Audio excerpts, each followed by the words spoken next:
Hello. അപ്പോൾ നമുക്കിന്ന് ഹോസ്പിറ്റലിൽ ചെക്കപ്പിന് പോകേണ്ട ദിവസമാണ് കേട്ടോ. ഇപ്പോൾ രാവിലെ പുട്ടായിരുന്നു ബ്രേക്ക്ഫാസ്റ്റ്. അങ്ങനെ പുട്ടും കറിയൊക്കെ കഴിച്ചിട്ട് റെഡിയായി ഫയലുമായിട്ട് ഇറങ്ങിയിട്ടുണ്ടായിരുന്നു. ഇറങ്ങുന്ന സമയത്ത് ചെറിയൊരു മഴ ഉണ്ടായിരുന്നു കേട്ടോ. ചെറുതായിട്ട് ചാർന്നേ ഉണ്ടായിരുന്നുള്ളൂ. ഇവിടുന്ന് വലിയ ദൂരമല്ല ഹോസ്പിറ്റലിലേക്ക്. പക്ഷെ നമുക്ക് പോകുന്ന വഴി ആദ്യമേ തന്നെ ബാങ്കിൽ കയറേണ്ട ഒരു ആവശ്യം ഉണ്ടായിരുന്നു കേട്ടോ. എൻ്റെ അക്കൗണ്ട് 2 ദിവസമായിട്ട് ബ്ലോക്കാണ്. ട്രാൻസാക്ഷൻസ് ഒന്നും ചെയ്യാൻ പറ്റുന്നുണ്ടായിരുന്നില്ല. അപ്പോൾ നമ്മൾ അവിടെ പോയിട്ട് ഒരു റിക്വസ്റ്റ് ഫോമൊക്കെ കൊടുത്ത് അത് ശരിയായിട്ടായിരുന്നു അവിടുന്ന് ഇറങ്ങിയിട്ടുണ്ടായിരുന്നത്. അതിനുശേഷം തൊട്ടിപ്പുറത്ത് തന്നെയുള്ള ജനസേവാ കേന്ദ്രത്തിൽ ആധാർ അപ്ഡേറ്റഡ് ആയോ എന്ന് നോക്കാനും കയറിയിട്ടുണ്ടായിരുന്നു. അത് കഴിഞ്ഞ് നമ്മൾ ഹോസ്പിറ്റലിൽ എത്തിയിട്ടോ. വണ്ടൂരുള്ള നിംസിലാണ് കേട്ടോ നമ്മൾ കാണിക്കുന്നത്.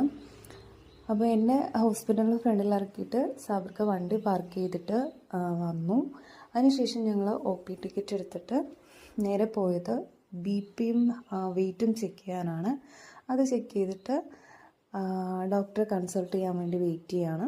അധികം വൈകാതെ നമ്മൾ വിളിച്ചിട്ടുണ്ടായിരുന്നു. അങ്ങനെ ഡോക്ടറെ കാണിച്ചു, മരുന്നും വാങ്ങിച്ച് നമ്മൾ സ്കാനിങ് ഡേറ്റ് എടുക്കാൻ വേണ്ടി പോവാണ് കേട്ടോ.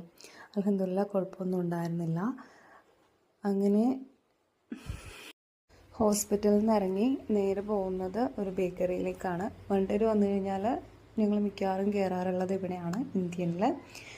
അങ്ങനെ ഞാൻ പിസ്ത ഷേക്കും സാബ്രിക്ക മുസമ്പിയും ആയിരുന്നു ഓർഡർ ചെയ്തിട്ടുണ്ടായിരുന്നത്. പിന്നെ ഒരു പപ്സും കഴിച്ച് അധികം വൈകാതെ ഞങ്ങൾ അവിടെ നിന്ന് ഇറങ്ങി. പിന്നെ പോകുന്ന വഴിക്ക് മീൻ വാങ്ങാനുണ്ടായിരുന്നു. അപ്പോൾ വാണിയമ്പലത്തു നിന്ന് സാബ്രിക്ക മീനും വാങ്ങിച്ചുകൊണ്ട് വന്നു. റിട്ടേൺ പോകുന്ന വഴിക്ക് മഴ അത്യാവശ്യം പെയ്യുന്നുണ്ടായിരുന്നു കേട്ടോ.